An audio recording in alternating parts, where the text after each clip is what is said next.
ಮುಂದೆ ಚೆನ್ನಾಗೆ ಹೇಳ್ತಾರೆ. ಹಿಂದೆ ಎಷ್ಟು ಸಾಲ ಮಾಡಿ ಹಾಕದ್ನು ಅಂತಾರೆ. ಎಷ್ಟು ಸಾಲ ಇವನ ಹತ್ರ ಎಲ್ಲಿಂದ ಬಂತು ದುಡ್ಡು ಅಂತಾರೆ. ಏನೋ ತಗೊಂಡ್ರು ಇದೇನೋ ಕಾರ್ ತಗೊಂಡ್ಬಿಟ್ನಲ್ವ ಎಲ್ಲಿಂದ ಯಾರ್ದು ತಲೆ ಹೊಡೆದ ಅಂತಾರೆ. ಅವನೇ ಕಷ್ಟಪಟ್ಟು ತಗೊಂಡ ಅಂತ ಅನ್ಸಲ್ಲ ಜನಗಳಿಗೆ. ಆ ಥರ ಇದೆ ಸಿಚುವೇಶನ್ಗಳು.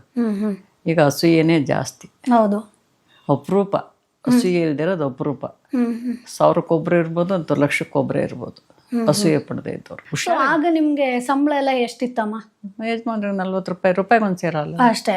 ಎಮ್ಮೆ ದನ ಎಲ್ಲ ಕಟ್ಕೊಂಡಿದ್ವಿ, ಎಲ್ಲ ಮಾಡಿದ್ವಿ. ಆಗ ಒಂದು ತಿಂಗ್ಳಿಗೆ ಖರ್ಚು ಎಷ್ಟು ಬರ್ತೈತೆ ನಿಮ್ಗೊಂದು? ಅವಾಗೆಲ್ಲ ಸಿಂಪಲ್, ಖರ್ಚು ಎಲ್ಲ ಕಡಿಮೆನೆ. ಸೊ ಈಗ ನೀವು ಈ ಬಿಸ್ನೆಸ್ಸಿಗೆ ಎಷ್ಟು ಬಂಡವಾಳ ಹಾಕಿದ್ರಿ?